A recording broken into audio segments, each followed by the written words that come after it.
नमस्कार दोस्तों, competition academy के यूट्यूब पोर्टल पे आपका स्वागत है। आइए शुरू करते हैं आज का ये वीडियो।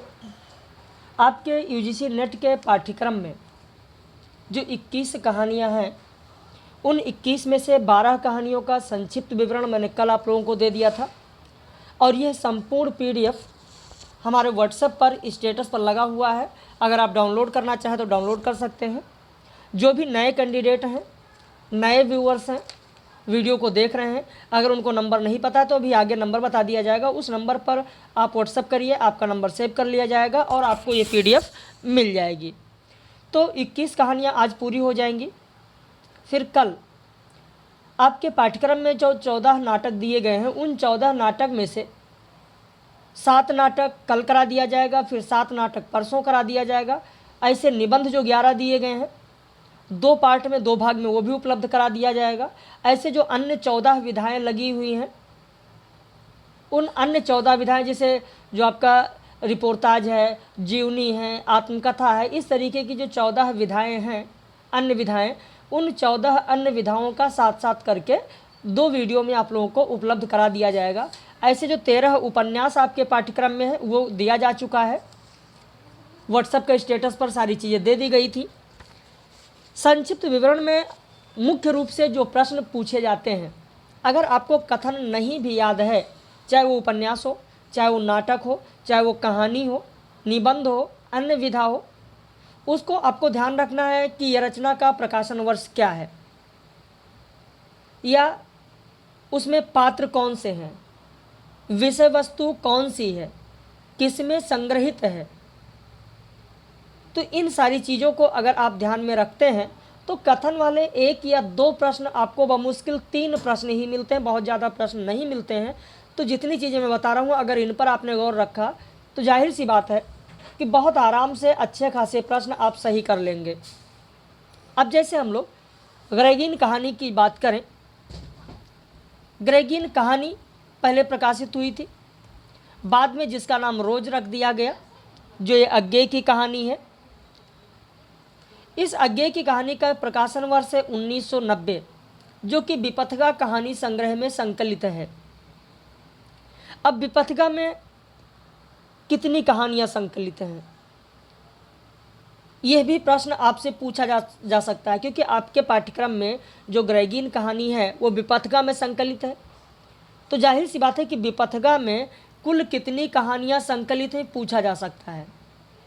पिछली बार की परीक्षा में यूजीसी नेट में आपको याद होगा, परिंदे कहानी आपके पाठ्यक्रम में है, लेकिन परिंदे कहानी संग्रह भी है और उसमें कौन कौन सी कहानियां संकलित हैं ये भी पूछ लिया गया था। तो इसलिए जो भी कहानी आपके पाठ्यक्रम में है वो किस में संकलित है और उसमें कौन कौन सी कहानियां और कितनी कहानियां हैं, उन पर भी आपका ध्यान होना चाहिए। जैसे विपथगा कहानी संग्रह में कुल 12 कहानियां हैं। अब अगर आपके पास कॉपी पेन है, आप लिखना चाहें तो आप लिख सकते हैं। जैसे पहली कहानी विपथगा है, दूसरा है पगोड़ा वृक्ष, फिर उसके बाद में हरसिंगार कहानी, फिर हारिती कहानी, 5वें नंबर पर ग्रेगिन कहानी है। विपथगा कहानी संग्रह में 5वें नंबर पर विपथगा कहानी है, रोज कहानी है। रोज कहानी मान लिया जाए, कभी पूछ लिया जाए कि इन्होंने कहाँ पर लिखा था, किसे समर्पित किया, तो जो रोज कहानी है इन्होंने डलहौजी जेल में लिखा। डलहौजी जेल 1931 और बिंदु को समर्पित है। बिंदु को समर्पित है। तो ये 5वीं कहानी है। फिर 6ठी कहानी मिलेगा आपको अकलंक, 7वीं कहानी है दुख और तितलियाँ, 8वीं कहानी है मिलन, 9वीं कहानी है एकाकी तारा, 10वीं कहानी है अमर वल्लरी, 11वीं कहानी है कड़ियाँ और 12वीं कहानी है शत्रु। यानी पहली कहानी कौन सी है वो ध्यान रखना है खास तौर पर। अंतिम कहानी कौन सी है इस संग्रह की, वो खास तौर पर ध्यान रखना है। कुल कितने हैं और जो कहानी आपके पाठ्यक्रम में है वो किस नंबर पर है, किस क्रम पर है, तो ये सारी चीज़ें आपको ध्यान रखना है। इस कहानी में पात्र मालती है। डॉक्टर महेश्वर है जो कि मालती का पति है, टीटी जो कि मालती का बेटा है। इस कहानी में आप देखेंगे तो मूल रूप से अगर हम कहें तो इस कहानी में 3 भाग हैं। पहले भाग में मालती की बाह्य स्थिति को दर्शाया गया है। दूसरे भाग में मालती के मनन स्थिति का चिंतन किया गया। और इसके बाद में जो तीसरा भाग है उसमें मालती के पति महेश्वर के डिस्पेंसरी से लौटने का वर्णन है। तो 3 भागों में ये कहानी है। इस कहानी के माध्यम से मध्यवर्गीय परिवार की मानसिकता का चित्रण, कामकाजी महिला की विवशता और घुटन का चित्रण किया गया है। मालती जहां विवाह से पहले उद्धत और चंचल थी, वहीं अब वह विवाह के बाद सीधी और शांत हो गई है। जो कथाकार है वो मालती के दूर के रिश्ते का भाई है, लेकिन एकदम मित्रवत संबंध रखता है, क्योंकि यह और मालती दोनों साथ में एक ही विद्यालय में खेले कूदे पढ़े लिखे, तो इसलिए मित्रवत व्यवहार है। मालती अपने वैवाहिक जीवन से त्रस्त है। मालती विवाह के बाद अनैच्छिक, अनुभूतिहीन और नीरस हो गई है। जो कथाकार है मालती के रिश्ते में दूर का जो भाई लगता है, वह 4 वर्ष बाद मालती से मिलने आया। कितने वर्ष बाद? ध्यान रखना, कथाकार मालती से कितने मील पैदल चलकर आया है? तो 18 मील। ये बहुत ही महत्वपूर्ण तथ्य हैं। इन तथ्यों को आप लोग ध्यान रखें। रोज कहानी जो इसका नामकरण किया गया बाद में, वो मालती के इस कथन से किया गया कि मैं तो रोज ही ऐसे बातें सुनती हूँ, अब कोई मर मुर जाए तो ख्याल ही नहीं आता। पहले तो रात रात भर नींद नहीं आया करती थी। यह मालती का कथन है। और ये मरीजों के बारे में है। जब उसका पति महेश्वर आकर कहता है कि मैं ग्रेगिन का ऑपरेशन करके आया हूँ, एक टांग काट के आया हूँ, एक को एम्बुलेंस से दूसरे अस्पताल में भिजवा दिया है, ये सारी बातें होती हैं, तब मालती ये कहती है। आगे आप देखें, कथाकार कहता है कि मुझे जान पड़ता है मानो किसी जीवित प्राणी के गले में किसी मृत जंतु का तोंक डाल दिया गया हो। वह उसे उतार कर फेंकना चाहे पर उतार ना पाए। यहाँ पर जो कहा गया है कथाकार के द्वारा कि किसी मृत जंतु का तोंक, यह विवाह से तुलना की गई है। किसके लिए कहा गया है? विवाह के लिए। जो जीवित जंतु, जीवित प्राणी की बात की गई है, यह मालती की ओर इशारा करके कहा गया है कि जहाँ मालती विवाह से पहले खुशहाल थी, चंचल थी, वहीं बाद में जो अनैच्छिक, अनुभूतिहीन और नीरस हो गई है, और वो सुबह का भोजन रोज 3 बजे करती है, क्योंकि उसका पति जो महेश्वर है वो 2-2:30 बजे लगभग डिस्पेंसरी से वापस आता है, उसको खिलाने के बाद खाना खाती है। मालती कुछ भी पढ़ती लिखती नहीं थी। यहाँ पर मालती कुछ भी नहीं पढ़ती लिखती है, एक एक पेपर को मुहताज है। कभी अगर उसका मन भी करे, क्योंकि एक बार देखेंगे कि महेश्वर उसके पति हैं, वो आम लेकर आते हैं, पेपर में लपेटा हुआ होता है, वो ले जाती है धुलने के लिए और पेपर को दोनों तरफ पलटकर और पढ़ती है। तो ये सारी स्थिति को देखकर कथाकार ने कहा है कि मुझे जान पड़ता है मानो किसी जीवित प्राणी के गले में, यानी जीवित प्राणी अर्थात मालती की बात कर रहा है, मालती की तरफ इशारा कर रहा है, किसी मृत जंतु का तोंक डाल दिया गया। वो कौन सा तोंक है? विवाह को ही कहा, एक तोंक के तरीके से उसने बताया, एक बंधन को तोंक के तरीके से बताया, और वो उसे उतार कर फेंकना चाहे तो उतार ना पाए। माँ, युवती माँ, ये तुम्हारे हृदय को क्या हो गया है जो तुम अपने एकमात्र बच्चे के गिरने पर ऐसी बात कहती हो? और ये अभी जब तुम्हारा सारा जीवन तुम्हारे आगे है, जब बच्चा गिर जाता है, बच्चा रोता है, उस पर कथाकार का यह कथन है। वैसे मालती ऐसे थी नहीं। कथाकार कहता है कि हम लोग बचपन में पढ़ते थे, साथ में खेले हैं, कूदे हैं, बड़े हुए हैं। उस समय भी मालती कुछ पढ़ती लिखती नहीं थी, बहुत नटखट थी, बहुत चंचल थी। एक बार तो पिताजी ने उसे किताब ला दी और 20 पेज रोज पढ़ने को कहा, लेकिन मालती क्या करती थी? 10 पेज रोज फाड़ कर फेंक देती थी। तो इस तरीके की इस कहानी में पूरी व्यंग है, पूरी चीज़ें बताई गई हैं। बस संक्षेप में, बहुत ज़्यादा तो नहीं हो सकता है, संक्षिप्त विवरण में अगर आपने पढ़ा है तभी आपके लिए ये बहुत ज़्यादा फ़ायदेमंद होगा, क्योंकि सारी चीज़ें आपके सामने आ जाएंगी, समझ में आ जाएंगी। उसके बाद शेखर जोशी की जो कहानी है कोसी का घटवार, जिसका प्रकाशन वर्ष 1957 है, कल्पना पत्रिका में यह कहानी प्रकाशित हुई थी। अब जब 1957 की बात आती है, कुछ लोग कहते हैं सर 1958 मैंने पढ़ा है।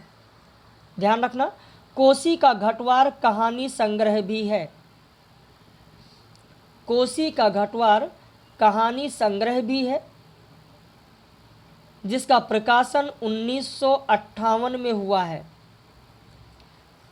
कोसी का घटवार कहानी 1957 में, कोसी का घटवार कहानी संग्रह 1958 में प्रकाशित हुई, और इस संग्रह में 10 कहानियां संकलित हैं, जिसमें कोसी का घटवार जो कहानी है वो कोसी का घटवार कहानी संग्रह में 6ठे नंबर पर है। इसकी पहली कहानी जो है कोसी का घटवार कहानी संग्रह की पहली कहानी है दाज्यू, और 10वीं जो अंतिम कहानी है वो है बदबू। ये बहुत सारी चीज़ें हैं जो आप लोग ध्यान रखिएगा। 10 कहानियाँ कौन कौन सी हैं एक बार सुन लीजिए, बाद में आप लिख लीजिएगा या कॉपी पेन है तो लिख लीजिए। पहली है दाज्यू, दूसरा है उस्ताद, तीसरा है कवि प्रिया, चौथा है बंद दरवाजे खुली खिड़कियाँ, पांचवा है किंकरोमी जनार्दन, छठा है कोसी का घटवार, सातवां है जी हजूरिया, आठवां है पद्मा की कहानी, नौवां है सुबो दीदी, और 10वां है बदबू। तो इस तरीके से ये कहानियाँ संकलित हैं। इसमें पात्र गुसाई है, लक्ष्मा है, राम सिंह है, लक्ष्मा का पुत्र भी है जिसकी उम्र 6 से 7 वर्ष बताया गया है। इस कहानी के माध्यम से अधूरी प्रेम कहानी में अकेलेपन के चित्रण के साथ साथ स्त्री की व्यवस्था और सामाजिक बंधनों का चित्रण किया गया है। अनाथ लड़का और फौजी जवान गुसाई के लिए लक्ष्मा के पिता ने कहा था, जब शादी की बात आती है तो लक्ष्मा का पिता कहता है कि जिसके आगे पीछे भाई बहन नहीं, माई बाप नहीं, परदेश में बंदूक की नोक पर जान रखने वाले को छोकरी कैसे दे दें हम। और फिर इसके बाद आप देखेंगे कि लक्ष्मा और गुसाई एक दूसरे से प्रेम करते हैं, एक दूसरे को चाहते हैं। लक्ष्मा यहाँ तक कहती है कि गांव के जो देवता हैं गंगनाथ जू, उनकी कसम खाती है कि गंगनाथ जू की कसम, जैसा तुम कहोगे मैं वैसा ही करूँगी। और इतना कहकर आंखों में आंसू भरकर लक्ष्मा कहती है कि वर्षों से वो सोचता आया है कभी लक्ष्मा से भेंट होगी तो अवश्य कहेगा। जब बाद में मिलते हैं, बातें होती हैं, ये बातें याद आती हैं, तब वहाँ पर गोसाई कहता है कि वर्षों से वो सोचता आया था कि कभी लक्ष्मा से भेंट होगी तो वो कह देगा कि गंगनाथ के पास जाकर प्रायश्चित कर लीजिए। देवी देवताओं की झूठी कस्में खाकर उन्हें नाराज करने से क्या लाभ होगा। तो ये सारी बातें होती हैं। जब यहाँ पर यह आती है गेहूं लेकर पिसाने के लिए, जहाँ सूखी नदी के किनारे गोसाई अपना घट लगाए हुए है, वहाँ पर आती हैं, फिर वहीं पर बात होता है, सारी चीज़ें बताती है। तब यहाँ पर आप देखेंगे यह कथन है गोसाई का कि दुख तकलीफ के वक्त ही आदमी के काम नहीं आया तो बेकार है साला। कितना कमाया, कितना फूंका हमने इस ज़िंदगी में, है कोई हिसाब, पर क्या फ़ायदा, किसी के काम नहीं आया। इसमें एहसान की क्या बात है। पैसा तो मिट्टी है साला, किसी के काम नहीं आया तो मिट्टी, एकदम मिट्टी। तो इस कथन को आप लोग ध्यान रखना। इस कथन में जो बार बार साला शब्द आया है, इससे आपको ध्यान रखना है, क्योंकि ठीक ऐसा ही कथन आपको तीसरी कसम उर्फ मारे गए गुलफाम में देखने को मिलेगा। तो इसलिए यहाँ पर इसको आपको ध्यान रखना है। दोनों आपस में मिलते हैं जब बिछड़ने से पहले ही, यानी शादी से पहले ही, शादी की बात नहीं हुई होती है, उससे पहले दोनों घूमते हैं। घूमते घूमते जंगल में जाते हैं किसी बहाने से, वहाँ बैठते हैं। वहाँ काफल का फल दोनों लिए होते हैं। दोनों की छीना झपटी में काफल हाथ में ही फूट जाते हैं और उसका लाल रंग गुसाई के शर्ट पर लग जाता है। वहाँ पर जब लाल उसके शर्ट पर लग जाता है तो यह कथन बहुत ही महत्वपूर्ण फिर हो जाता है। यह कथन ध्यान रखना, जहाँ पर लक्ष्मण ने कहा है कि इसे यहीं रख जाना, मेरी पूरी बाह की कुर्ती इसमें से निकल आएगी। लक्ष्मण ने गुसाई से कहा था। कब कहा था, किस कारण या किस फल की बात हुई है? तो काफल का फल। जो उत्तराखंड के लोग होंगे उन्हें काफल का फल जरूर पता होगा, या जो जंगल के आसपास के लोग होंगे उन्हें काफल का फल जरूर पता होगा। और अगर नहीं पता है तो नेट पर सर्च करके आप देख लीजिए उसका फल देखेंगे तो शायद आपको याद आ जाए। जब लक्ष्मण की शादी हो जाती है राम सिंह से, उसके पति का देहांत हो जाता है। वो वहाँ से छोड़कर, उसकी माँ बीमार रहती है लक्ष्मण की, अपने माँ के पास आती है। तो यहाँ पर क्या कहा जाता है, कैसी चीज़ें होती हैं, किन किन मुश्किलों का सामना उसको करना पड़ता है, वह आप देखें कथन के माध्यम से। कहती, जिसका भगवान नहीं होता उसका कोई नहीं होता। जेठ जेठानी से किसी तरह पिंड छुड़ाकर यहाँ माँ की बीमारी में आई थी, वह भी मुझे छोड़कर चली गई। एक अभागा मुझे रोने को रह गया। एक अभागा मुझे रोने को रह गया। ये कौन है? ये उसी का 6-7 वर्षीय बालक है। 6-7 वर्षीय बालक। तो एक अभागा मुझे रोने को रह गया, उसी के लिए जीना पड़ रहा है, नहीं तो पेट पर पत्थर बांधकर कहीं डूब मरती, जंजाल कटता। आगे का कथन देखें, मुश्किल पड़ने पर कोई किसी का नहीं होता जी। बाबा की जायदाद पर उनकी आंखें लगी हैं, सोचते हैं कहीं मैं हक ना जमा लूं। मैंने साफ साफ कह दिया, मुझे किसी का कुछ लेना देना नहीं। जंगलात का लीसा ढो ढोकर अपनी गुजर कर लूंगी, किसी की आंख का कांटा बनकर नहीं रहूंगी। ये सारी बातें होती हैं। आटा गूथा रखा होता है वहीं पर, और जब गुसाई चलता है बनाने के लिए तो लक्ष्मण कहती, चलिए ठीक है मैं बना देती हूँ। और लक्ष्मण बनाती है। फिर गुसाई कहता है कि लोग ठीक ही कहते हैं, औरत के हाथ की बनी रोटियों में स्वाद ही दूसरा होता है। तो इस तरीके से आप देखेंगे कि ये कहानी है, अगर आपने पढ़ा होगा, बहुत ही मार्मिक कहानी है। अमृतसर आ गया, भीष्म साहनी की जो ये कहानी है, अमृतसर आ गया, पटरियाँ कहानी संग्रह में ये संकलित है। पटरियाँ कहानी संग्रह में पहली ही कहानी है अमृतसर आ गया। कुल कहानियों की संख्या इसमें 14 है। 14 कहानियाँ संकलित हैं। 14 कहानियाँ इसमें संकलित हैं। अमृतसर आ गया, पटरियाँ, ललक, मौका परस्त, इंद्रजाल आदि ये सारी कहानियाँ इसमें संकलित हैं। वैसे इसके अलावा भीष्म साहनी का पहला कहानी संग्रह अगर कभी पूछा जाए, पहला कहानी संग्रह, तो ध्यान रखना भाग्य रेखा है। भाग्य रेखा में भी 14 कहानियाँ संकलित हैं। एक दूसरी भी कहानी आपके पाठ्यक्रम में है जिसकी चर्चा अभी आगे हम करेंगे, चीफ की दावत। चीफ की दावत कहानी जो है वो पहला पाठ कहानी संग्रह में संकलित है। तो इन सारी चीज़ों को आप लोग ध्यान रखिए। इसमें पात्र कथावाचक है, बाबू है, सरदार जी हैं, पठान है, बुढ़िया है। इसमें भारत पाकिस्तान विभाजन के समय बढ़ती सांप्रदायिकता, नफरत को एक चलती रेल के डिब्बे के भीतर की घटनाओं से व्यक्त करती कहानी है।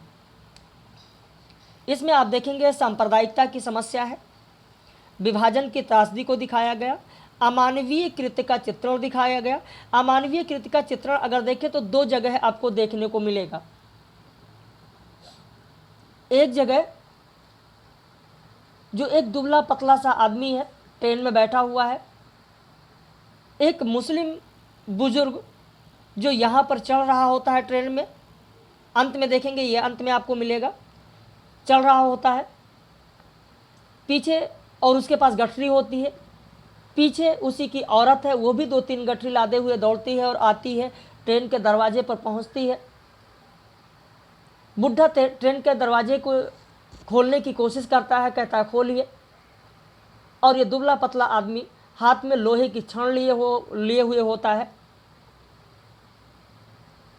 और उसी से उसके सर पर वार करता है। अंततः वो बुढ़ा लहूलुहान होकर गिर जाता है। और दूसरी जगह अमानवीय कृत्य का चित्रण आपको देखने को मिलेगा, जहाँ पर जिस डिब्बे में ये लोग सफ़र कर रहे होते हैं उसमें 3 पठान होते हैं। वजीराबाद स्टेशन पर जब गाड़ी रुकती है, एक व्यक्ति चढ़ता है, साथ में उसकी पत्नी होती है, 17-18 साल की एक बच्ची, उसकी बालिका उसके साथ में होती है। वहाँ पर भी ये 3 पठान उसको चढ़ने नहीं देते हैं, कहते हैं जगह नहीं है, यहाँ क्यों आ गए। और इतना कहते हुए वो बुढ़ा अपना सामान रख रहा होता है। इतने में गुस्से में पठान ने एक लात खींच कर मारी, जो बुढ़े को ना लगी बल्कि उसकी पत्नी के सीने पर लगती है, और वो हाय करके बैठ जाती है। अंतोगत्वा वो सारे लोग उतर जाते हैं। तो ये अमानवीय कृत्य का चित्रण भी आपको यहाँ पर देखने को मिलेगा 2 जगहों पर। असामाजिक तत्वों का घिनौना चरित्र इसी में आपको देखने को मिलेगा। रेल के डिब्बे में 3 पठान व्यापारी भी यात्रा कर रहे थे। सरदार जी थे, एक पेशावर का व्यक्ति था, एक बुढ़िया, यही कुछ लोग उस डिब्बे में थे, गिने चुने लोग। कथावाचक कहता है कि मैं दिल्ली में होने वाला स्वतंत्रता दिवस समारोह देखने जा रहा था। जब पठान अपनी पोटली खोलकर खाना निकालता है, जिसमें गोश्त के टुकड़े होते हैं, नान रोटी होती है, और उस पेशावर वाले व्यक्ति को खाने की पेशगी करते हैं, खाने के लिए कहते हैं, बार बार कहते हैं, लेकिन वो बार बार मना करता है। इस पर सरदार जी कहते हैं कि ये क्यों नहीं खा रहा, जानते हो, ये इसलिए नहीं लेता है कि तुमने हाथ नहीं धोए हैं। और सरदार जी ठहाका लगाकर हंसने लगते हैं, कहते तुम अभी सोकर उठे हो और लेटे थे, हाथ भी नहीं धोए हो, खाने की पोटली निकाल लिए और खाना शुरू कर दिए। यहाँ पर वजीराबाद स्टेशन पर दंगे की आशंका का चित्रण किया गया है कि वजीराबाद स्टेशन पर दंगे की आशंका है, क्योंकि वहाँ पर जो शहर है वहाँ पर आग लगी हुई है, दंगे हो रहे हैं। स्टेशन पर सारे लोग अपनी अपनी खिड़कियाँ बंद कर लेते हैं। तो और यही वजीराबाद स्टेशन है जहाँ पर आप देखेंगे कि एक वृद्ध, एक महिला और एक उसकी लड़की जो 17-18 साल की, वो चढ़ते हैं, अपना खाट की पार्टी वहाँ पर रखने की कोशिश करते हैं, बहुत सारा सामान रखने की कोशिश करते हैं। तभी पठान एक लात खींचकर मारता है, जो उस वृद्ध व्यक्ति को न लगकर उसकी पत्नी के सीने पर लगता है, और वो हाय करके बैठ जाती है। तो ये वजीराबाद स्टेशन की ही घटना है। अब इसके बाद में चीफ की दावत कहानी की अगर हम सारांश में बात करें, तो भीष्म साहनी की जो एक कहानी है, जिसका प्रकाशन वर्ष 1953 है, पहला पाठ कहानी संग्रह में ये संकलित है। पहला पाठ कहानी संग्रह में कुल 20 कहानियां संकलित हैं, ध्यान रखना, जिसमें चीफ की दावत कहानी है, रानी महतो कहानी है, बाप बेटा कहानी है, कांटों की चुभन कहानी है, पाप पुण्य कहानी है, भटक। तो इस तरीके से आप देखेंगे। इसके अलावा आप देखेंगे वांगचू, इसके अलावा वांगचू है, वांगचू में 11 कहानियां संकलित हैं, वांगचू में 11 कहानियां संकलित हैं। तो इन सारी चीज़ों को आप लोग ध्यान रखिएगा। इसमें पात्र है सामनाथ, जो कि अवसरवादिता व स्वार्थपूर्ति की साक्षात मूर्ति हैं। सामनाथ की पत्नी है, सामनाथ की पत्नी है, सामनाथ की माँ है, चीफ है जो कि सामनाथ का बॉस है। इस कहानी में मानवीयता का अभाव है, पुत्र के लिए माँ का योगदान है। इसमें सामाजिक और आर्थिक विडंबना दिखाया गया है। पदोन्नत के लिए चापलूसी के साथ साथ युवा पीढ़ी द्वारा बुजुर्गों के बेगानेपन के बोध का चित्रण है। सामनाथ एक मध्यवर्गीय नौकरी पेशा व्यक्ति है। सामनाथ के चीफ कहाँ के थे, यह प्रश्न आपसे पूछा जा सकता है, तो वह अमेरिका के थे। माँ कैसी थी? माँ गाँव की थी, वृद्ध थी, अशिक्षित थी, वह अपने जीवन के बचे दिन कहाँ काटना चाहती थी? तो अपने जीवन के बचे दिन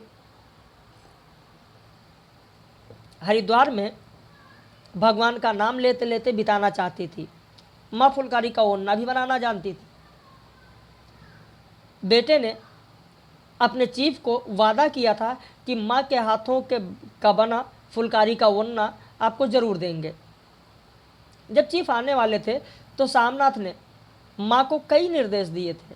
उन निर्देशों में कुछ इस प्रकार हैं कि जब मेहमान बैठक में बैठे तो बरामदे में बैठी रहे, जब मेहमान बरामदे में आ जाएं तो गुसलखाने के रास्ते बैठक में चली जाए, कुर्सी पर बिना पैर ऊपर किए बैठा करे, माँ को सलवार कमीज पहनने व चूड़ियाँ हो तो पहनने को कहा, चीफ के सामने गुमसुम ना बैठकर जो वह पूछे उसका जवाब दे, यानी उनसे वार्तालाप करें।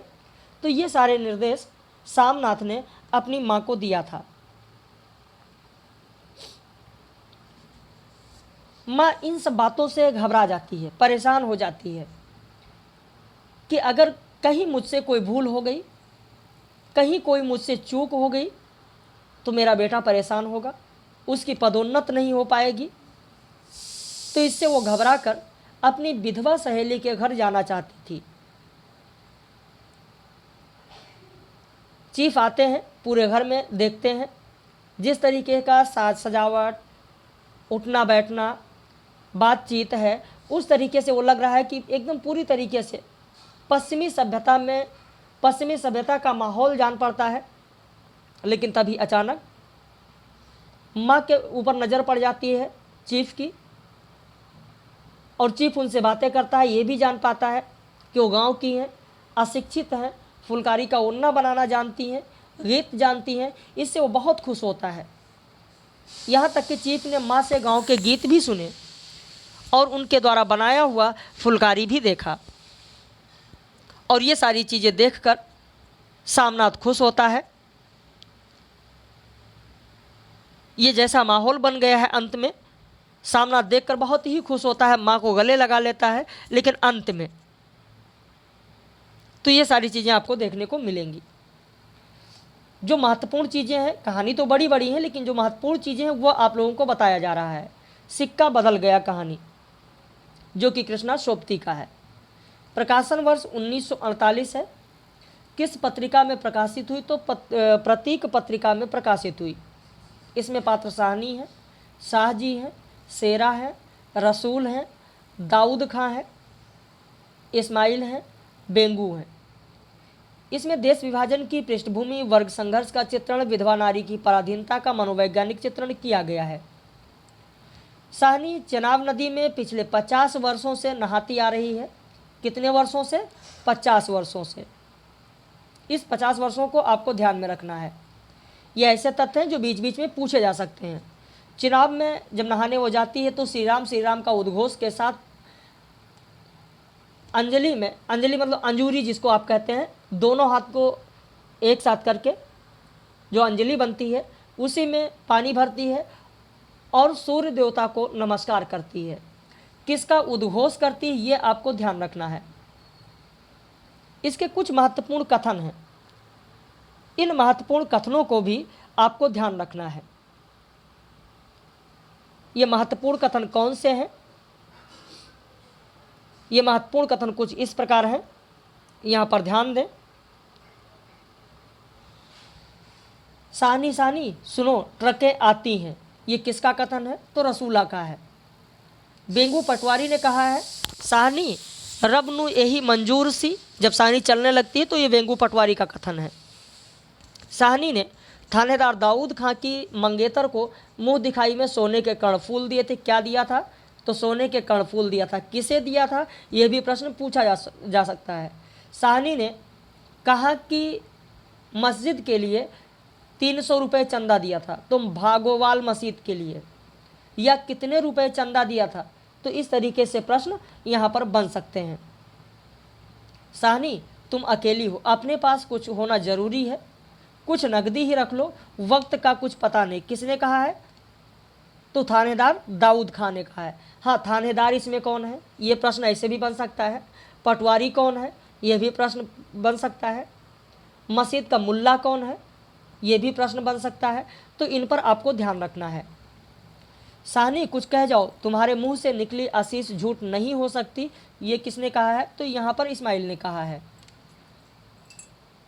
जब इस्माइल ये कहता है, पास में जाता है, तो साहनी ने इस्माइल के सर पर हाथ रखा और कहा, रब तुहानु सलामत रखे बच्चा, खुशियाँ बख्शे। ये कथन एक बार जब पूछा गया है तो आप देखेंगे यहाँ पर सेरा भी विकल्प में था और कई लोग सेरा लगा दिए थे, जो कि गलत है। यह इस्माइल के सर पर हाथ रखती है साहनी और कहती है, रब तुहानु सलामत रखे बच्चा, खुशियाँ बख्शे। सेरा भी पहुँच जाता है, सेरा भी खड़ा है। सेरा कहता है, साहनी कोई कुछ नहीं कर सका, राज भी पलट गया। इस पर साहनी के आंख में आंसू आ जाता है और साहनी कहती है, तैनु भाग जगण चन्ना। तो ये किसके लिए कहा है? सेरा के लिए कहा है कि तैनु भाग जगण चन्ना। तो यहाँ पर जो ये कथन है, इन कथनों को आपको ध्यान में रखना है। कौन कौन से महत्वपूर्ण कथन है, ये संक्षिप्त विवरण में दिया जा रहा है। हाँ, एक चीज़ फिर से बता दें, जो नए लोग हैं, अगर यह पीडीएफ आपको चाहिए पूरी की पूरी 21 कहानियों पर, इस पीडीएफ में पूरी 21 कहानियाँ, कल 12 मैंने करा दिया था, आज 9 करा रहे हैं। अगर आपको भी ये पीडीएफ चाहिए तो हमारे इस नंबर पर आप व्हाट्सअप कर दीजिए, आपका नंबर सेव कर लिया जाएगा। स्टेटस पर लिंक लगा हुआ है इस पीडीएफ का, जिसे आप डाउनलोड कर सकते हैं। इससे पहले जो आपके पाठ्यक्रम में 13 उपन्यास हैं, उनका पीडीएफ दिया जा चुका संक्षिप्त में। अब इसके बाद कहानी के बाद कल जो आपके पाठ्यक्रम में 14 नाटक हैं, उनमें से 7 नाटक कल करा दिया जाएगा, फिर परसों 7 नाटक करा दिया जाएगा। ऐसे ही जो आपके पाठ्यक्रम में 11 निबंध हैं, उन्हें भी कराया जाएगा। और जो 14 अन्य विधाएं हैं, जैसे जीवनी है, आत्मकथा है, यात्रा वृत्तांत है, ये जो 14 अन्य विधाएं हैं, उन्हें भी साथ साथ करके 2 दिन में करा दिया जाएगा। तो 26 तारीख तक, लगभग 26 से 27 तारीख तक आपका उपन्यास, कहानी, नाटक, निबंध, अन्य विधाएं, ये आपकी संक्षिप्त विवरण के रूप में हो जाएंगी, जिससे परीक्षा में आपको बहुत मदद मिलेगी। और ये अक्सर हमारे यहाँ, अक्सर क्या हमेशा होता है, जब परीक्षा 10 दिन बचती है तो ये वीडियो पब्लिश कराए जाते हैं, जिससे हमारे जो व्यूवर्स हैं, हमारे चैनल पर जो सब्सक्राइबर्स हैं, उनको इसका लाभ मिल सके। तो ये आप ही लोगों के लिए है। यदि आप नए हैं तो चैनल को सब्सक्राइब कर लीजिए, ताकि कल जब नाटक का वीडियो डाला जाए तो वो आपको मिल सके। उसका पीडीएफ अगर आप डाउनलोड करना चाहें तो हमारे व्हाट्सएप के स्टेटस पर है, इस नंबर पर अपना नाम लिखकर भेज दीजिए, आपका नंबर सेव कर लिया जाएगा, तो स्टेटस आपको दिखने लगेगा, जिससे आप डाउनलोड वहां से कर सकते हैं। बाकी यूपीएचईएससी हायर के लिए कई लोगों ने कल भी मैसेज किया था। यूपीएचईएससी हायर के लिए हमारे यहाँ बैच चल रहा है, अगर आप जुड़ना चाहें तो आप जुड़ सकते हैं। डेली का शेड्यूल ये है कि सुबह 10 बजे आपको पीडीएफ मिलेगा, डेली आपको प्रैक्टिस सेट मिलेगा, डेली 2:30 बजे वीडियो लेक्चर मिलेगा, डेली रात में 9 बजे लाइव क्लास मिलेगी। अलग से कोई भी किताब खरीदने की ज़रूरत नहीं है, कोई भी गाइड या कुछ अन्य सामग्री अलग से लेने की ज़रूरत नहीं है। जितना उपलब्ध कराया जाएगा सिर्फ वही आप लोगों को पढ़ना है, और उसी से सारे प्रश्न आपको मिलेंगे। सारे प्रश्न इसलिए कह रहे हैं क्योंकि कोई भी टॉपिक नहीं छोड़ा जाता है, तो भी प्रश्न बनेगा कहाँ से? आएगा तो सिलेबस से ही। तो वो सारी चीज़ें यहाँ पर करा दी जाती हैं। अब आते हैं इंस्पेक्टर मातादीन चांद पर कहानी, जो कि हरिशंकर परसाई का है, जिसका प्रकाशन वर्ष है 1982। 1982 अपनी अपनी बीमारी व्यंग संग्रह में संकलित है। इसमें कुल 21 व्यंग संकलित हैं, और अपनी अपनी बीमारी जो व्यंग संग्रह है, इसमें इंस्पेक्टर मातादीन चांद पर अगर क्रम से देखें तो 14वें नंबर पर संकलित है। जबकि पहला व्यंग है अपनी अपनी बीमारी, और अंतिम जो 21वां व्यंग है वो है साधना का फौजदारी अंत। कभी कभी परीक्षा में पूछ लिया जाता है कि ये जो पाठ्यक्रम में आपके इंस्पेक्टर मातादीन चांद पर है, अपनी अपनी बीमारी व्यंग संग्रह में संकलित है। तो इस संग्रह में संकलित और जो व्यंग हैं उनमें से बीच में से एक दो को पूछ लिया जाता है कि ये किसकी रचना है। फिर लोग कहते हैं ये तो मैंने पढ़ा नहीं, मेरे तो पाठ्यक्रम में नहीं है, पाठ्यक्रम से सीधा इसका कोई संपर्क नहीं। बिल्कुल एकदम सीधा सीधा संपर्क है, लेकिन आप सोच नहीं पाते हैं कि कहाँ से और कैसे प्रश्न बन गए। अपनी अपनी बीमारी में संकलित जो 21 व्यंग हैं, 21 जो कहानियाँ हैं, उन्हें आपको ध्यान रखना है। और यही चीज़ें तो हम यहाँ पर आपको बताते हैं कि क्या क्या पढ़ना है, कैसे पढ़ना है, तभी तो कम समय में इतने ज़्यादा रिजल्ट मिलते हैं।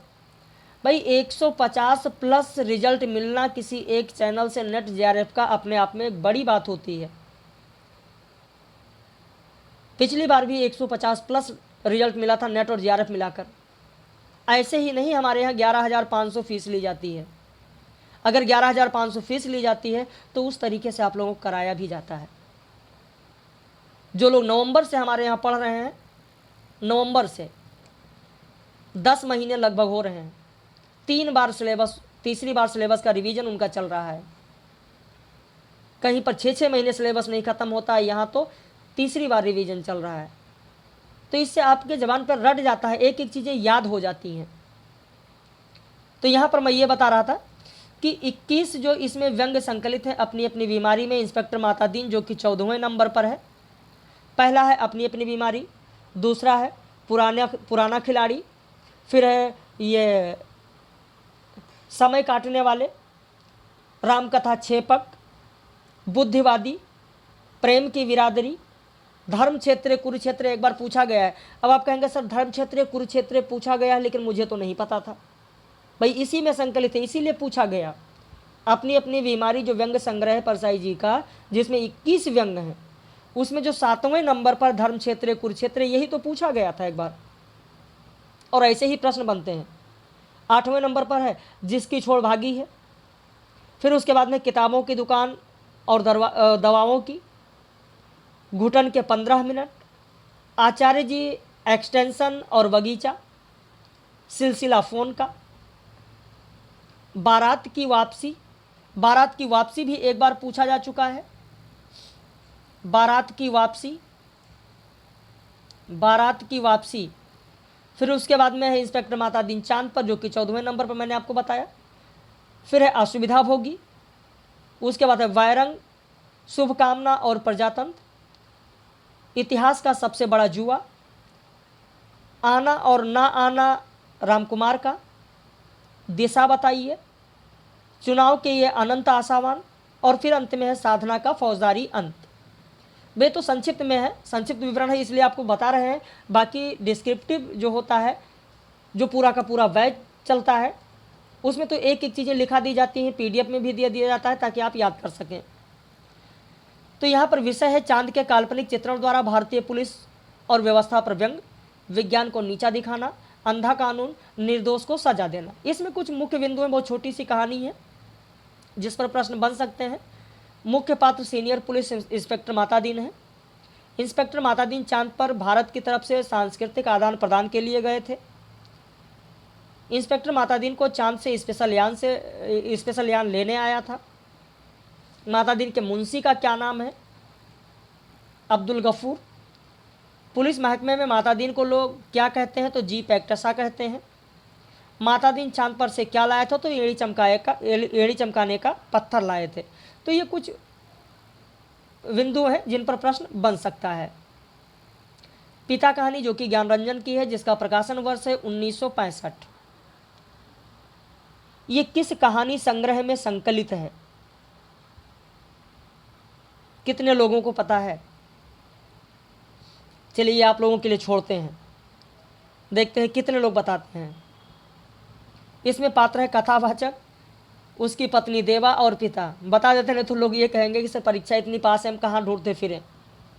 लेकिन ज़रूर कमेंट करके बताना कि क्या आपको पता था या नहीं।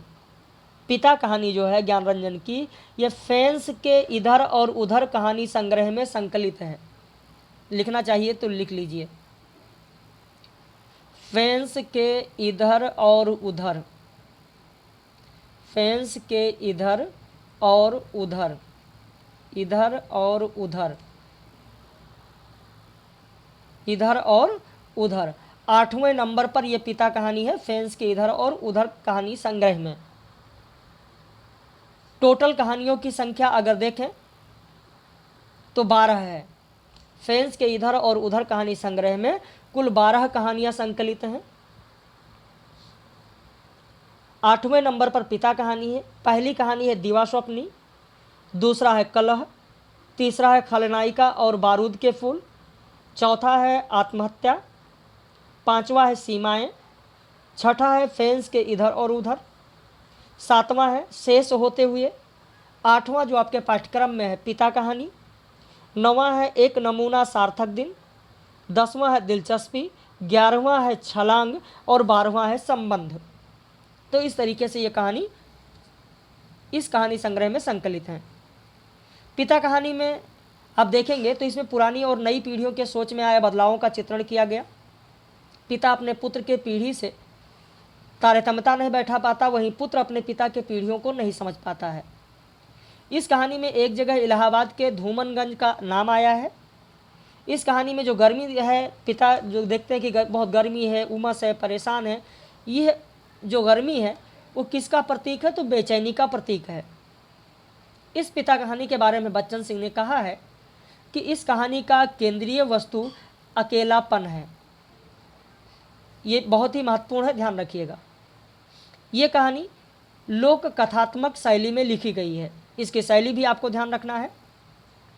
जो महत्वपूर्ण है, जहाँ जहाँ से प्रश्न बनने की संभावना है वो मैं आप लोगों को खुद बता दे रहा हूँ। पिता लगातार 35 वर्षों से केवल 2 पुस्तकें रामायण और गीता पढ़ते हैं। पुत्र कह रहा है कि पिता लगातार 35 वर्षों से केवल 2 पुस्तकें रामायण और गीता पढ़ते हैं और लगता है कि बाकी का उम्र भी इन्हीं 2 पुस्तकों को पढ़ने में गुजार देंगे। यहाँ पर पिता को पुत्र एक बुलंद भीमकाय दरवाजे के समान बताया है। इस पिता कहानी के बारे में गोपाल राय ने कहा है कि ज्ञानरंजन का पिता कहानी पीढ़ियों की सोच और जीने के तौर तरीकों में खाई को व्यक्त करने वाली कहानी है। ये गोपाल राय का कथन है। राजा निर्बंसिया कहानी जो कि कमलेश्वर का है, जिसका प्रकाशन वर्ष है 1957, यह राजा निर्बंसिया कहानी संग्रह में संकलित है। राजा निर्बंसिया कहानी संग्रह में कुल 19 कहानियां संकलित हैं, जिनमें से राजा निर्बंसिया कहानी 7वें नंबर पर है। इस कहानी संग्रह यानी राजा निर्बंसिया कहानी संग्रह की पहली कहानी है देवा की माँ। पहली कहानी है देवा की माँ और अंतिम कहानी है कस्बे का आदमी। अंतिम कहानी है कस्बे का आदमी। कस्बे का आदमी। तो कुल 19 कहानियाँ हैं। पहली कहानी देवा की माँ, अंतिम कहानी कस्बे का आदमी, 7वें नंबर पर राजा निर्बंसिया कहानी। अगर क्रम से आपको लिखना है एक बार सुन लीजिए, सुने रहेंगे तो भले ना लिखें, लेकिन अगर परीक्षा में इन कहानियों का नाम आ जाता है तो सुने रहेंगे एक बार तो ज़रूर याद आ सकता है। पहली कहानी देवा की माँ, फिर दूसरा है पानी की तस्वीर, फिर धूल उड़ जाती है, सुबह का सपना, मुर्दों की दुनिया, मुर्दों का टीला नहीं, मुर्दों की दुनिया, आत्मा की आवाज़, राजा निर्बंसिया, 3 दिन पहले की रात, गर्मियों के दिन, भटके हुए लोग, चाय घर एक बार परीक्षा में पूछा गया है, शिक्षे, इंसान और हैवान, गाय की चोरी, नौकरी पेशा, सच और झूठ, झूठा सच नहीं, उपन्यास की बात नहीं हो रही है, कहानी की बात हो रही है, सच और झूठ, बेकार आदमी, थानेदार साहब, कस्बे का आदमी। तो ये कुल 19 कहानियाँ हैं। इसमें जगपति है जो कि धनवान स्वाभिमानी व्यक्ति है, चंदा जगपति की पत्नी है, बचन सिंह कंपाउंडर है, दयाराम राजा रानी और सकूरे हैं। इसमें 2 कहानियां समानांतर चलती रहती हैं। इसमें दाम्पत्य जीवन की समस्या, स्त्रीत्व का सत्यत्व, पुरुष के 2 रूप, स्त्री जीवन की त्रासदी, सामाजिक जीवन की विसंगतियों का चित्रण किया गया है। और यहाँ पर जो महत्वपूर्ण अंश हैं उन अंशों को ध्यान दीजिए। कर्ज कोढ़ का रोग होता है, एक बार लगने से तन तो गलता ही है, मन भी रोगी हो जाता है। और अगर मुझे लगता है कि विकल्प में कहीं गोदान नाम आ जाए तो ज़्यादातर लोग गोदान ही लगा बैठेंगे। लेकिन ध्यान रखना ये आपके राजा निर्बंसिया कहानी में है।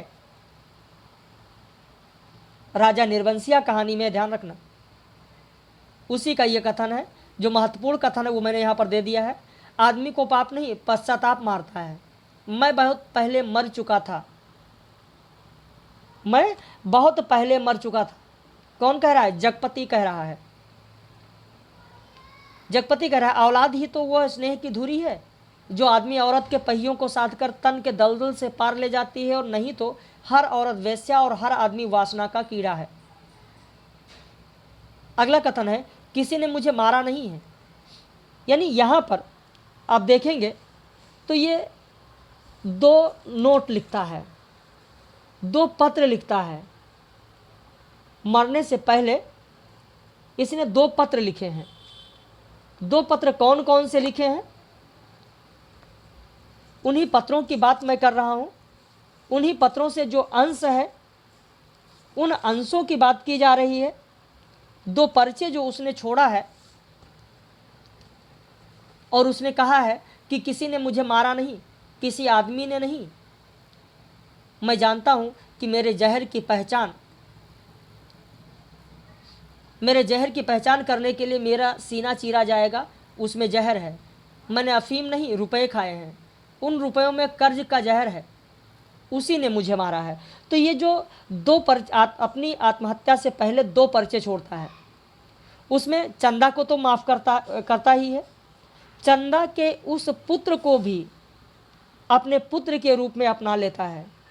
इसलिए वह यह वसीयत करता है कि उसकी लाश तब तक न जलाई जाए जब तक चंदा बच्चे को लेकर ना आ जाए और आग बच्चे से दिलवाई जाए। यानी जगपति अपने चिता को किससे जलवाने की वसीयत करके जाता है? तो बच्चे से। तो यहाँ पर इस प्रेम कथा की अद्भुत परिणति आपको देखने को मिलेगी। बहुत सारी चीज़ें आपको यहाँ पर देखने को मिलेंगी। अब आपके जिन लोगों ने नहीं पढ़ा होगा, मन में सवाल उठता होगा कि आखिर ये जगपति कैसे हॉस्पिटल में एडमिट हो गया, क्या हो गया था इसको? भाई एक जगह शादी में जाता है, वहाँ पर डाका पड़ता है, डाकू लोग आते हैं, डाकू से आपस में भिड़ंत होती है, डाकुओं से इन लोगों की भिड़ंत होती है, और उसी डाके में घायल हो जाता है और वही कस्बे के अस्पताल में जाकर भर्ती हो जाता है। इलाज के सिलसिले में देखते हैं वहाँ पर बचन सिंह कंपाउंडर है, उसके संपर्क में चंदा आती है। चंदा आर्थिक मजबूरी के कारण अपने कड़ा भी उसको रखना पड़ जाता है। तो इस तरीके से इसमें यह कथन है। उसे लगता है, यानी यहाँ पर बच्चन सिंह जो कड़े लेता है, उसे लगता है जैसे कड़े मांगकर वो चंदा से पत्नीत्व का पद छीन लेगा। मातृत्व तो भगवान ने छीन ही लिया। वो सोचता आखिर चंदा क्या रह जाएगी? एक स्त्री से यदि पत्नीत्व और मातृत्व छीन लिया गया तो उसके जीवन की सार्थकता ही क्या? और ये सारी चीज़ें आप देखेंगे जगपति को तब बुरी लगती हैं, उस वक्त बुरी लगती हैं जब समाज के लांछन से डर रहा होता है। चंदा गर्भवती होती है, और जब चंदा गर्भवती होती है, लांछन से डर रहा होता है जगपति। आर्थिक बेबसी के कारण अपनी पत्नी को दूसरे की अंकसाइनी होते हुए देखता है। टाल के लिए, लकड़ी काटने के लिए वो जाता है सकूरे के पास, जो मैंने अभी जिक्र किया है पात्र में, सकूरे के पास जाता है। सकूरे छोटे से हरे पेड़ को काटने के लिए कहता है, लेकिन यह मना कर देता है। सकूरे कहता है कि हरा होने से क्या, उखड़ तो गया है, न फूल का न फल का, अब कौन इसमें फल फूल आएंगे, 4 दिन में पत्ती झुरा जाएगी। तो यहाँ पर जो ये कथन कहा गया, एक तरीके से यह कथन जगपति के हृदय में घाव कर देती है। जो सकूरे का ये कथन है वो एक तरीके से जगपति के हृदय में घाव कर देती है। ये पंक्तियाँ उसे बहुत ज़्यादा अखरती हैं, बहुत ज़्यादा खलती हैं। तो ये पूरी की पूरी कहानी है। परिंदे कहानी जो कि निर्मल वर्मा का है, जिसका प्रकाशन वर्ष 1956 है। परिंदे कहानी संग्रह में ये संकलित है। अब परिंदे कहानी संग्रह में जो संकलित है कहानियां कई बार परीक्षाओं में पूछा जा चुका है। अभी यूजीसी नेट के पिछली परीक्षा में पूछा गया था। इसकी अन्य कहानियां, परिंदे कहानी संग्रह में कुल 7 कहानियां हैं, जिसमें पहला डायरी का खेल, दूसरा फिर उसके बाद में माया का मर्म, तीसरा गवाह, अंधेरे में, पिक्चर पोस्टकार्ड, सितंबर की एक शाम, परिंदे। तो ये सारी कहानियां परिंदे कहानी संग्रह में हैं। अब अंधेरे में, अब देखिए जो प्रश्न आता है अगर उन पर आप लोग ध्यान नहीं देंगे, जल्दबाजी करेंगे तो गलत हो जाएगा। अंधेरे में कविता अगर पूछ लिया गया तब तो मुक्तिबोध का है, लेकिन अंधेरे में अगर कहानी पूछा जाए तो निर्मल वर्मा का है, जो कि परिंदे कहानी संग्रह में संकलित है। तो इन चीज़ों पर आपको ध्यान देना है। जल्दबाजी में ही आप लोग बहुत सारे प्रश्न को गलत कर देते हैं। इसमें पात्र लतिका है, जो कहानी की नायिका है। गिरीश नेगी है लतिका का प्रेमी, ह्यूबर्ट सहकर्मी है, डॉक्टर मुखर्जी एक विधुर व्यक्ति है, मिस वुड स्कूल की अध्यापिका है, सुधा है, जूली है, करीमुद्दीन है, ये सारे लोग हैं। इस कहानी में परंपरा रूपी स्त्री की सोच, प्रेम का त्रिकोण, नारी मन की स्थिति का चित्रण किया गया है। इसमें एक प्रकार से मानव की मुक्ति की पीड़ा अभिव्यक्त हुई है। टूटे प्रेम की संवेदना यहाँ पर आपको देखने को मिलेगी।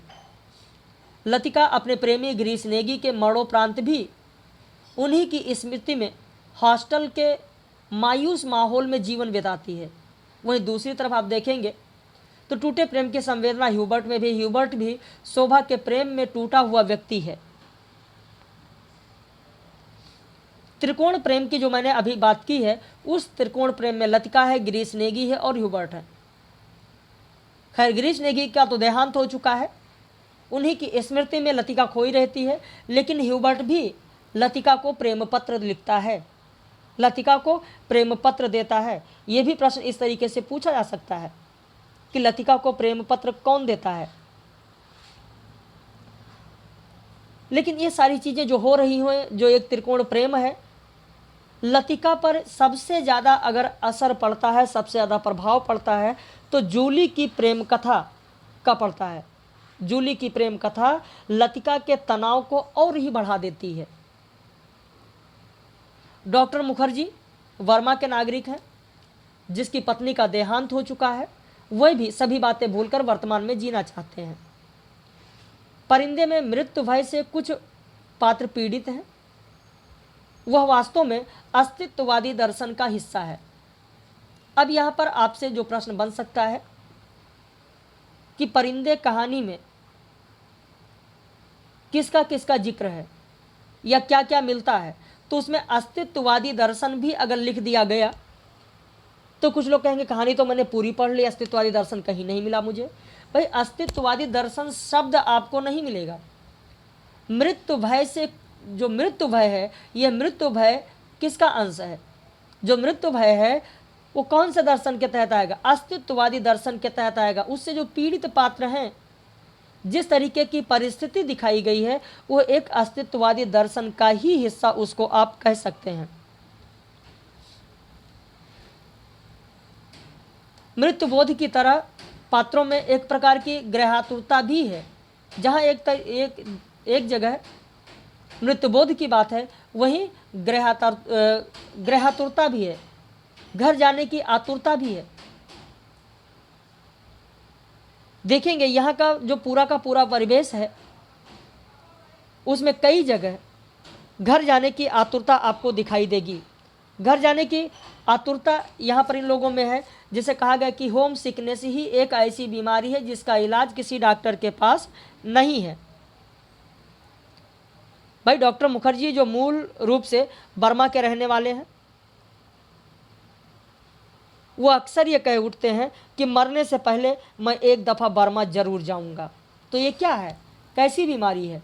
होम सिकनेस ही तो है। ये कैसी है? तो एक होम सिकनेस ही है। भाई जब वो ये कहते हैं कि मरने से पहले मैं एक दफ़ा बर्मा ज़रूर जाऊंगा, और तब एक क्षण के लिए उनकी आंखें नम हो जाती हैं, आंखें गीली हो जाती हैं डॉक्टर मुखर्जी की। और उन्होंने ये भी कहा है, जहाँ गृह आतुरता की बात होती है तो डॉक्टर मुखर्जी ह्यूबर्ट से कहते हैं कि मैं कभी कभी सोचता हूँ इंसान जिंदा किस लिए रहता है? क्या उसे कोई और बेहतर काम करने को नहीं मिला?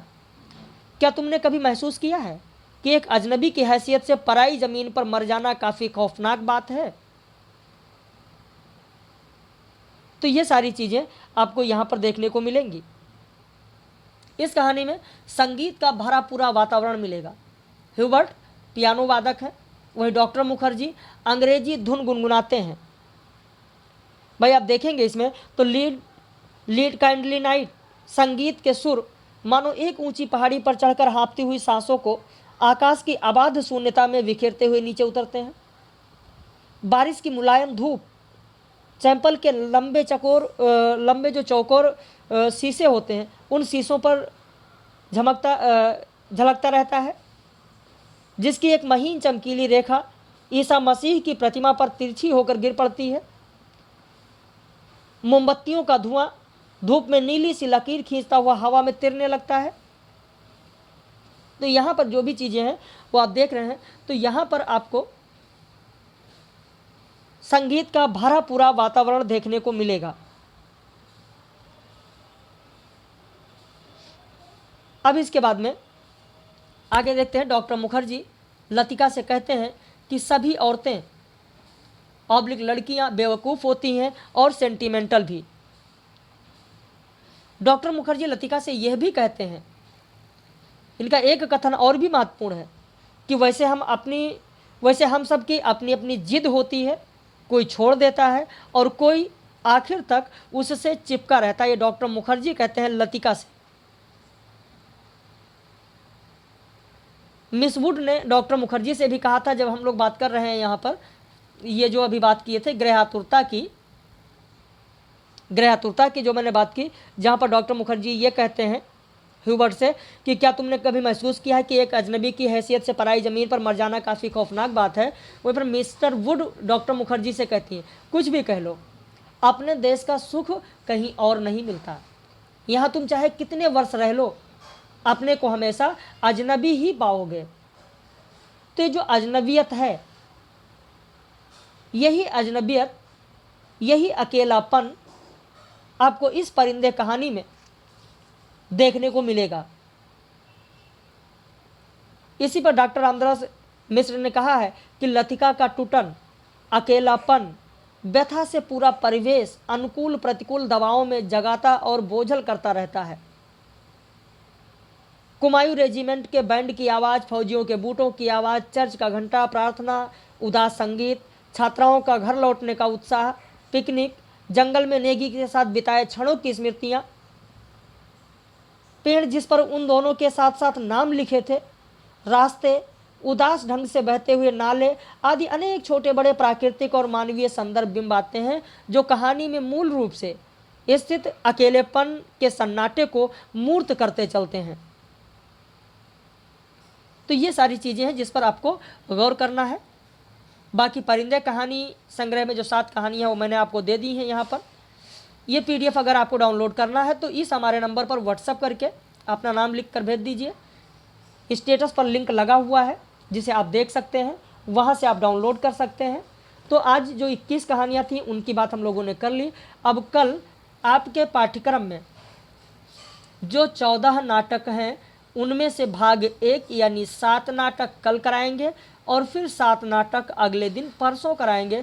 तो 14 नाटक भी आपके संक्षेप में संक्षिप्त विवरण के रूप में हो जाएंगे, जिससे आपका रिवीजन एक बार अच्छे से हो जाएगा। और ये रिवीजन के लिए ही कराया जा रहा है। जब जब परीक्षा पास आती है UGC नेट की या UPSC की, तो 10 दिन पहले ये सारी चीज़ करा दी जाती है ताकि हमारे जो व्यूवर्स हैं, जो हमारे मेंबर्स हैं, उनका रिवीजन हो जाए। साथ ही अगर आप UPSC हायर के लिए हमारे यहाँ बैच ज्वाइन करना चाहते हैं तो बैच हमारे यहाँ ज्वाइन कर सकते हैं। इस नंबर पर व्हाट्सएप करके बैच ज्वाइन करने के लिए आप लिखें। और यदि आप UGC नेट के लिए जुड़ना चाहते हैं तो उसके लिए भी आप जुड़ सकते हैं। परीक्षा के बाद नया बैच आपको मिलेगा। नवंबर से ही हमारे यहाँ बैच चल रहा था, 10 महीने का ये पूरा बैच हो गया। तीसरी बार सिलेबस का रिवीजन लोगों का चल रहा है। तो इस तरीके से अगर आप पढ़ेंगे, मेहनत करेंगे तो ज़रूर आगे बढ़ेंगे। पूरी ईमानदारी, मेहनत, लगन, निष्ठा के साथ अभी 10 दिन का जो समय है लग जाइए, रिवीजन कर लीजिए और अगर आप रिवीजन करेंगे, पूरी मेहनत आत्मनिष्ठा के साथ लगेंगे, तो मैं ये अवश्य कह सकता हूँ कि सफलता दूर नहीं है। बाकी हम लोग फिर मिलेंगे रात में 9 बजे लाइव क्लास में अपने पेड मेंबर्स के साथ।